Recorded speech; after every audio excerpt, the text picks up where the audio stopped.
बातमींच्या सुरुवातीलाच एक मोठी बातमी। शिवसेनेचे नाशिक महापालिकेतील नगरसेवकांनी उद्धव ठाकरेंची मातोश्री निवासस्थानी भेट घेतलेली आहे। शिवसेनेचे सर्व 37 नगरसेवक आपण उद्धव ठाकरेंसोबतच आहोत हे सांगण्यासाठी मुंबईमध्ये आले होते। कोणी कोणत्याही गटात गेलं तरी आपल्याला फरक पडत नाही, आपण शिवसेनेची साथ सोडणार नाही असा ठाम विश्वास या नगरसेवकांनी व्यक्त केलाय। नाशिकमधले शिवसेनेचे 2 आमदार आणि एका खासदारानं शिंदे गटाची साथ धरलेली आहे। आज नाशिकवरनं संपूर्ण जेवढे नगरसेवक शिवसेनेचे आहेत 37 नगरसेवक या ठिकाणी नाशिकवरनं आलेले आहेत। सर्व नगरसेवक उद्धव साहेबांबरोबर एकही नगरसेवक कुठल्या पक्षात गेलेला नाहीये। माननीय बाळासाहेब ठाकरेंची ही शिवसेना आहे, ओरिजिनल शिवसेना ठाकरे परिवाराची आहे आणि ठाकरे परिवार ही शिवसैनिकांची शिवसेना आहे। आम्ही प्रामुख्याने हीच आमची खरी सेना आहे। कोण कुठल्या गटात गेलं कुठे गेलं आम्हाला त्या गोष्टीची काही फरक पडत नाही।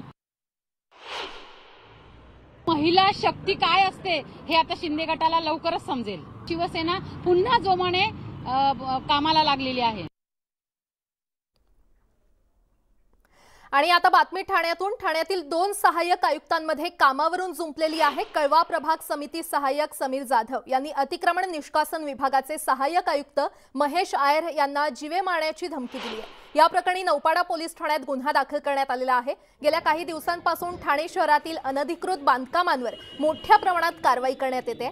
महेश आयर हे या कारवाया करण्यात आघाडीवर आहेत। महेश आयर हे कळव्यात कारवाईसाठी जाणार होते आणि त्याच वेळी त्यांनी समीर जाधव यांनी जीवे मारण्याची धमकी दिली। याविरोधात तक्रार करण्यात आली असून नगरविकास खात्याला याबाबत अहवाल दिला जाणार असल्याची माहिती महेश आयर यांनी दिली आहे।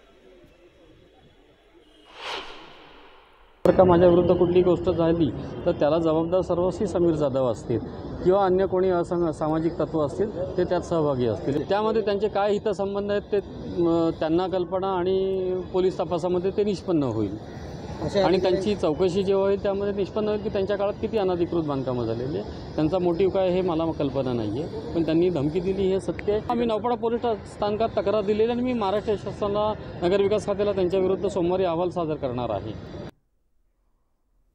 तिकडे जव्हार मोखाडा भागातील अनेक गावांमध्ये अजूनही पक्के रस्ते, वीज अशा सुविधा पोहोचलेल्या नाहीयेत आणि त्यामुळे नागरिकांना पायपीट करत प्रवास करावा लागतोय। सध्या जोरदार पाऊस सुरू असल्याने नदी नाले तुडुंब भरून वाहत आहेत। ग्रामीण भागातील नागरिक, विद्यार्थी, गर्भवती माता, रुग्ण यांना नदीच्या प्रवाहातून जीव घेणा प्रवास करावा लागतोय। गावामध्ये रुग्णवाहिका पोहोचत नसल्याने गंभीर रुग्ण गर्भवतींना झोळी करून नदीच्या वाहत्या पाण्यामधून उपचारासाठी न्यावं लागतंय। तरी प्रशासनाने ग्रामीण भागातील रस्ते, वीज अशा मूलभूत सोयी सुविधांकडे लक्ष देण्याची मागणी पालघर जिल्ह्यातील आदिवासी नागरिक करतायत। राष्ट्र अध्यक्षपदी एक महिला जी आहे, आदिवासी महिला आज विराजमान झालेली आपल्याला पाहायला मिळते। परंतु खरोखर आदिवासी भागाचा विकास होईल का? कारण मुंबईपासून हाकेच्या अंतरावरती हा पालघर जिल्हा आहे, परंतु दुसरीकडे अनेक सुविधापासून अनेक पाडे जे आहेत ते आपल्याला वंचित पाहायला मिळतात। पावसाळ्यात तर रुग्णांचे मोठ्या प्रमाणात हाल होतात। नदीतनं प्रवास करावा लागतोय, झोळीत बांधावं लागते आणि त्या रुग्णाला त्या झोळीतनं त्या पाण्यातनं रुग्णालयापर्यंत पोहोचावं लागतंय। गरोदर महिला असतील, आजारी वृद्ध लोक असतील, आदिवासी महिला असतील, विद्यार्थी असतील, यांना देखील पाण्यातनंच प्रवास करावा लागतोय, शाळा गाठावी लागते। असे अनेक पाडे जे आहेत पालघर जिल्ह्यामधले हे आपल्याला अनेक सुखसुविधापासून वंचित असलेले पाहायला मिळतात। रस्ते नाहीत, लाईट नाही आहे। या ठिकाणी आमदार बदलले, मंत्री बदलले, चेहरे बदलले, परंतु आदिवासी भागाचा विकास काय झालाच नाही। कॅमेरामॅन हरिसिंगसह मी विजय राऊत, न्यूज 18 लोकमत, जव्हार, पालघर। काय करू आता, नदीतून आणला आता रस्ताच नाही ना आम्हाला। मग आता दोन्ही बाजू आम्हाला नदी आडवी, मग आणला आम्ही डोली बांधून नदीतून। राज्यातील गर्भश्रीमंत महापालिका अशी ओळख असलेल्या पिंपरी चिंचवड महापालिकेला भिकेचे डोहाळे लागले की काय असा प्रश्न निर्माण झालाय। कारण या महापालिकेतील उद्यान विभागाने महापालिकेच्या गार्डनमध्ये येणाऱ्या लहान मुलांना 10 रुपये आणि प्रौढांसाठी 20 रुपये तिकीट दर लावण्याचा निर्णय घेतलाय आणि विशेष म्हणजे प्रशासनाने देखील या प्रस्तावाला बिनभोभाट मंजुरी दिली आहे। त्यामुळे नागरिकांच्या संतापाचा कडेलाट झालाय। आधीच शहरात खेळण्यासाठी मैदानं उरलेली नाहीयेत आणि जी हक्काची मैदानं आहेत तिथे देखील खेळण्यासाठी जर शुल्क भरावं लागणार असेल तर चिमुरड्यांनी जायचं कुठे असा सवाल विचारण्यात येतोय।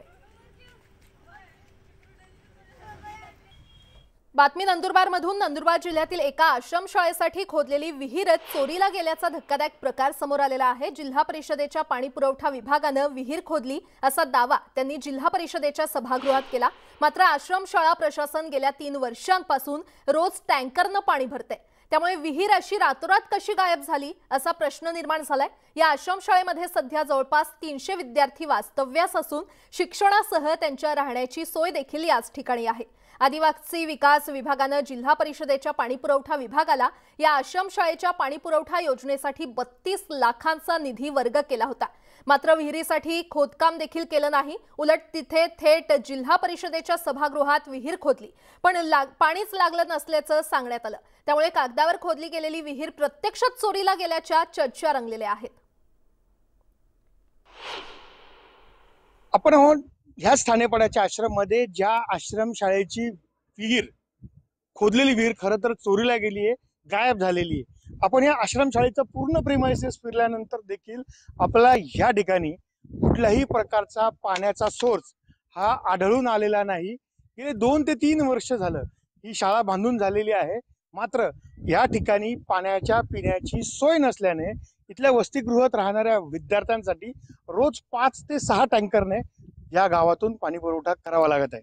वर्षाकाठी जवळपास 2000 टँकरने या शाळेच्या विद्यार्थ्यांची पाण्याची तहान भागत असताना दुसरीकडे जिल्हा परिषदेच्या पाणी पुरवठा विभागाने याच शाळेसाठी विहीर काढल्याचा दावा आपल्या इतिवृत्तातनं केला. मग ही विहीर गेली तरी कुठे? विहीर गायब झाली की काय, किंवा विहीर चोरीला गेली, असा सारा प्रश्न या सगळ्या परिस्थितीवरनं समोर येत आहे. निलेश पवार, न्यूज 18 लोकमत, ठाणेपाडा, नंदुरबार.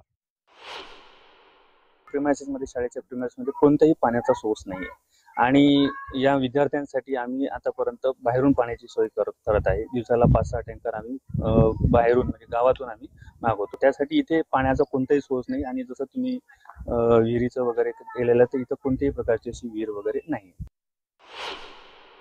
विहीर खोदण्यात आलेले पाणी उपलब्ध झाले नाही याचा अर्थ अधिकाऱ्यांनी त्या कागदावरतीच पैसे खाल्ले की काय ही मलाही शंका वाटायला लागली. आणि कागदावरतीच ती विहीर असेल, प्रत्यक्षात तर नाही, कारण माझा जन्म ठाणेपाड्यामध्ये झालेला आहे आणि मी तिथला कायमस्वरूपी वास्तव्याला आजबी आहे. म्हणून माझ्या माहितीनुसार तिथं विहीर खोदकाम झालेलं नाही किंवा शासकीय आश्रमशाळा ठाणेपाड्यासाठी कुठल्याही 1 रुपयाचा पाणी पुरवठ्यावरती खर्च झालेला नाही.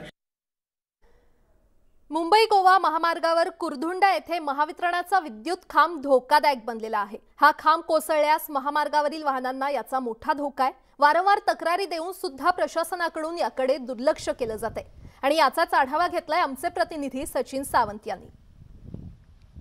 आपण आता सध्या कुरधुंडा या भागात आहोत. आपण जर माझ्या बाजूला बघितलं तर इथे संरक्षक भिंत आहे. संरक्षक भिंतीवरून हा डोंगर खाली आलेला आहे. ह्या डोंगराच्या वरच्या बाजूला जर बघितलं तर एक पोल आहे, विद्युत खांब आहे. ह्या विद्युत खांबावरून साधारण 11 केव्हीची विद्युत वाहिनी ही प्रवाहित विद्युत वाहिनी ही या खांबावरून सप्लाय केली जाते. आजूबाजूच्या 10 ते 12 गावांना या विद्युत खांबावरून वीज पुरवठा केला जातो. परंतु हा विद्युत खांब जो आहे आता धोकादायक बनलेला आहे, कारण याच्या बाजूचा जो डोंगर आहे तो पूर्णपणे खचून खाली आलेला दिसतोय. कारण या डोंगराची मोठ्या प्रमाणावर इथे खोदाई केली गेली आहे आणि त्यामुळे त्याच्या बाजूचा डोंगर जो आहे तो पाऊस पडल्यामुळे, अतिरेक पाऊस झाल्यामुळे हा डोंगर आता खाली आलेला आहे आणि काही फुटाचं अंतर ह्या विद्युत खांबाच्या बाजूला राहिलंय. जर भविष्यात मोठा पाऊस जर झाला तर याच्या बाजूचा जमीन ही खचण्याचे चान्सेस आहेत. हा डोंगर खाली येण्याचे शक्यता नाकारता येत नाही.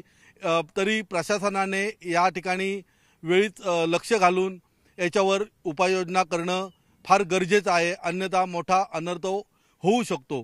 व्हिडिओ जर्नलिस्ट अनिकेत होलमसह सचिन सावंत, न्यूज 18 लोकमत, रत्नागिरी. तिकडे मालवण समुद्र किनाऱ्यावर गाडी लावून बाजारात मासे खरेदीसाठी गेलेल्या पर्यटकांची चांगलीच फजिती झाल्याचं चित्र पाहायला मिळालं. समुद्र किनारी उभी केलेली गाडी चक्क आलेल्या भरतीमध्ये बुडाल्यानं एकच खळबळ माजली. रायगडहून माशांच्या खरेदीसाठी काही पर्यटक मालवण दांडी या समुद्र किनाऱ्यावर आले आणि कार तिथेच पार्क करून ते खरेदीसाठी गेले. थोड्या वेळानं येऊन पाहिलं तर गाडीला समुद्राचा वेढा पडला होता. अखेर स्थानिकांच्या मदतीनं ही गाडी बाहेर काढण्यात यश आलं. सुदैवानं या घटनेमध्ये कोणतीही जीवितहानी झाली नाही.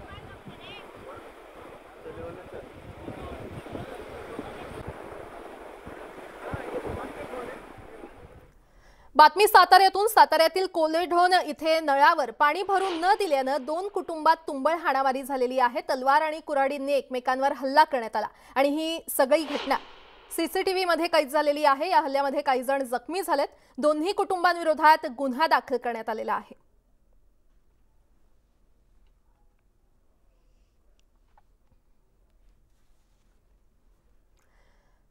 आणि आता पावसाच्या काही बातम्या पाहूया. जुन्नरच्या ओतूर जवळच्या तीनधार धबधब्यावर आता सुट्टीच्या निमित्तानं पर्यटकांची गर्दी होताना दिसते. ओतूर जवळच्या डुंबरवाडी इथल्या मुंजोबा डोंगराच्या घाटमाथ्याचा परिसर देखील खुलून दिसू लागलाय.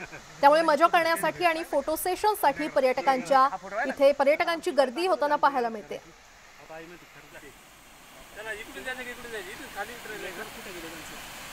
कोण आलं